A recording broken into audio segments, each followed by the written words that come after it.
నమస్తే. Welcome to our channel. ప్రస్తుతం మనతో బ్రహ్మశ్రీ ఈశ్వర్ గారు, సుకేష్ శర్మ గారు ఉన్నారు. ఆయన ఇండియన్ వేదిక్ సైంటిస్ట్. సో ఆయనతో ఇప్పుడు మాట్లాడదాం. సార్ నమస్తే సార్. నమస్కారం అండి. గురుగారు, ఆర్థిక సమస్యలతో చాలా మంది ఇబ్బంది పడుతూ ఉంటారు. అంటే చాలా మందికి ఎలా ఉంటుందంటే రుణాలు తీసుకుంటారు, అవి తీర్చలేరు. సకాలంలో తీర్చడానికి అవ్వదు. అలాగే వచ్చిన డబ్బు ఎలా ఖర్చు అవుతుందో కూడా తెలియదు. ఖర్చు అయిపోతూ ఉంటుంది. సో లక్ష్మీదేవి అనుగ్రహం పొందాలంటే ఆ శివయ్య అనుగ్రహం పొందితే మనకి అంటే ఆ శివయ్య అనుగ్రహంతో లక్ష్మీదేవి అనుగ్రహం ఎలా పొందాలి అనేది, శివరాత్రిని ఆ రోజు మనం ఎలా వినియోగించుకుంటే లక్ష్మీ అనుగ్రహం మనకి లభిస్తుంది అనేది చాలా చక్కని ప్రశ్న అడిగారమ్మా. మీకు ఈ ఆర్థిక సమస్యల నుంచి బయటపడడానికి శివరాత్రి రోజున ఒక అద్భుతమైనటువంటి రెమెడీ చెప్తాను. అదేంటంటే మహాలక్ష్మీదేవి బిల్వ రూపంలో అవతారం చెందింది మారేడు దళంలో. అందుకని శివరాత్రి రోజున పెద్ద ఆకులు ఉన్నటువంటి ఒక 3 దళాల మారేడు దళాన్ని తీసుకొని ఈ మారేడు దళానికి కుడి వైపున మనం ఎవరికైతే డబ్బులు ఇయ్యాలో వాళ్ళ పేర్లు రాయాలి. కుడి వైపున, ఎడమ వైపున మనకెవరైతే డబ్బులు ఇయ్యాలో వాళ్ళ పేర్లు రాసుకో. ఇక మధ్యలో ఉన్నటువంటిది అక్కడ మన పేరు రాయాలి.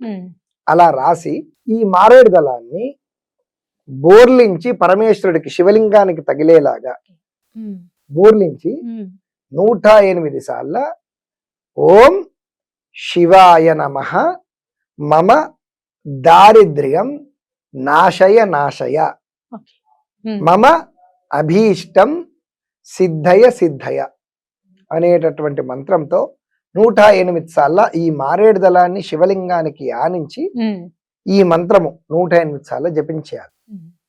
జపం చేసిన తర్వాత ఈ మారేడు దళాన్ని ఎక్కడా కూడా తొక్కని ప్రదేశంలో భూమిలో పాతిపెట్టి ఇలా చేస్తే 41 రోజుల్లో వీళ్ళకు ఉన్నటువంటి ఆర్థిక సమస్యలు తొలగిపోతాయి, లేదా వాటిని తొలగించే విధమైనటువంటి పరిష్కారాలైన వీళ్ళకి కనబడతాయి. చాలా చిన్నది కానీ ప్రభావవంతమైనటువంటిది, అత్యంత ప్రభావవంతమైన. అంటే ఇది గుడిలోనే చేయాలండి లేకపోతే ఇంట్లోనే చేసుకోవచ్చు, గుళ్ళో చేసుకోవచ్చు, స్త్రీ పురుషులు ఇద్దరూ చేసుకోవచ్చు. ఇలా చేయడం వల్ల ఇదవుతుంది. వీలైతే దారిద్ర దహన స్తోత్రం అని ఒకటి పరమేశ్వరుడిది ప్రత్యేకంగా ఉంది, అది చదువుకున్న సంతోషమే. లేకపోతే ఇప్పుడు నేను చెప్పినటువంటి మంత్రముని వీళ్ళు ఒక బుక్ లో రాసుకొని 108 సార్ల అలా చేసుకోవాలి. ఓం శ్రీ శివాయ నమః మమ దారిద్ర్యం నాశయ నాశయ మమ అభీష్టం శ్రీఘ్రం కురు కురు. ఇలా కూడా చెప్పుకోవచ్చు. ఇది ఇంకా ఈజీ. ఈ మంత్రముని చక్కగా ఒక బుక్ లో కానీ ఒక పేపర్ లో కానీ రాసుకొని ఈ మంత్రముని 108 సార్ల శివరికి నేను చెప్పిన విధానంగా చేసుకోండి, శుభం కలుగు. ఇందాక నేను చెప్పినటువంటి మంత్రముని చక్కగా 108 సార్లు చేసుకుంటే 41 రోజుల్లో వాళ్లకు ఫలితం కనబడుతుంది. అంతేకాకుండా బాగా ఆర్థిక పరంగా ఇబ్బందులతో కాకుండా మనకు అనారోగ్యంతో కొంతమంది ఉంటారు, బాగా ఇబ్బంది అవుతుంటారు. వాళ్లకు ఇదే పత్రములో పైన ఓం నమః శివాయ ఆరోగ్యం దేహిమే అనేటటువంటి మంత్రము చెప్పుకోవాలి. సేమ్ ఇటు డబ్బులు ఇటేమో అప్పులు అని నేను చెప్పాను కదా, ఆ ప్రదేశంలో కేవలం శివ పంచాక్షరి మంత్రమునే రాయాలి. ఇలా మధ్యలో ఉన్న ఆకు పైన ఓం నమః శివాయ, ఇటువైపు ఈ వ్యక్తి యొక్క పేరు, అంటే ఇటు కుడివైపున వ్యక్తి యొక్క పేరు రాయాలి, ఎడమ వైపున వ్యక్తికి ఉన్న రోగం పేరు, అనారోగ్యం ఏదైతే ఉందో అది రాయాలి. శివుడు ఐశ్వర్యము ఆరోగ్యము రెండూ ఇస్తాడు. అప్పుడు ఐశ్వర్యం కొరకు ఏదైతే ఒక రెమెడీ చెప్పానో మరి ఇప్పుడు ఆరోగ్యం కూడా కావాలి. చాలా మందికి రకరకాల ఆరోగ్య సమస్యలు ఉంటాయి, భూత ప్రేత పిశాచ బాధలు కూడా ఉంటాయి. అవన్నీ తొలగిపోవాలి అంటే ఇదే మారేడు దళానికి పై భాగంలో ఓం నమః శివాయ కింది నుంచి పైకి రావాలి. కింది నుంచి పైకి ఓం నమః శివాయ అని రాసి కుడి వైపున ఇతని పేరు, ఎడమ వైపున ఇతనికి ఉన్నటువంటి రోగం పేరు ఇది రాయాలి. ఇది రాసి దీని ఇలా పెట్టుకొని శ్రీ మృత్యుంజయ మహాదేవ త్రాహిమాం శరణాగత జన్మ ఆది వ్యాధి జ్వర పీడైః పీడితం కర్మబంధనై నమః శివాయ సాంబాయ హరయే పరమాత్మయే మమ ఆరోగ్యం దేహి దేహి మృత్యుంజయ.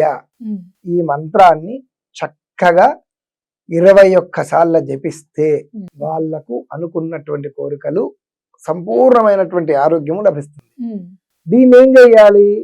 ఇందాక ఐశ్వర్యం కొరకున్నటువంటి మారేడు దళాన్ని భూమిలో పాతి పాతిపెట్టమన్నా కదా, పెట్టాలని చెప్పారు. ఈ మారేడు దళాలను తినాలి, తినాలి. ఓకే. ప్రసాదంగా తినాలి. ఓకే. ఉమ్, ఒంట్లో ఉన్న రోగాలన్నీ మ్మ్. హరించుకపోతాయి. ఉమ్, ఓకే. ఇప్పుడు 2 కోరికలు ఉన్నాయండి, అది ఉంది ఇది ఉంది. అప్పుడు రెండు ఒక్కటే చేయాలి, 2 అంటే ఒకరే 2 విధాలుగా చేసుకో. ఒక దానిపైన ఒకటి పెట్టాలా అప్పుడు, లేకపోతే ఒకటి పెట్టి ఒకసారి అది అయిపోయిన తర్వాత దాన్ని తీసేసి అంతే మళ్ళా కదమ్మా, అంతేనా అండి? అంతే. ఓకే. ఒకదాని మ్మ్. తర్వాత ఒకటి. ఇది 108 సార్లు చెప్పాను. ఉమ్, ఐశ్వర్యంది మ్మ్. ఆరోగ్యంది 21 ఆ, మాత్రమే. అవును.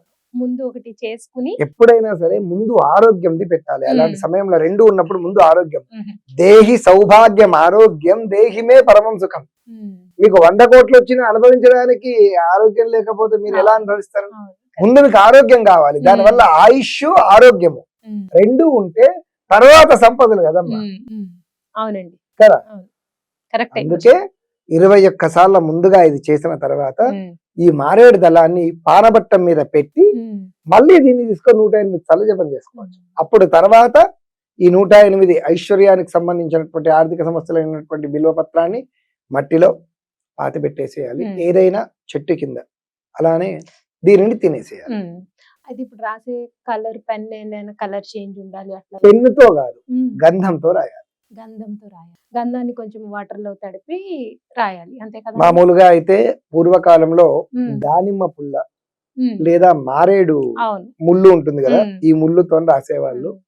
ఇప్పుడు దాంతో రాస్తే చినిగిపోతది, చిరుగు ఎందుకంటే దానికి ఎక్స్పీరియన్స్ ఉండాలి అలా రాయాలి అంటే.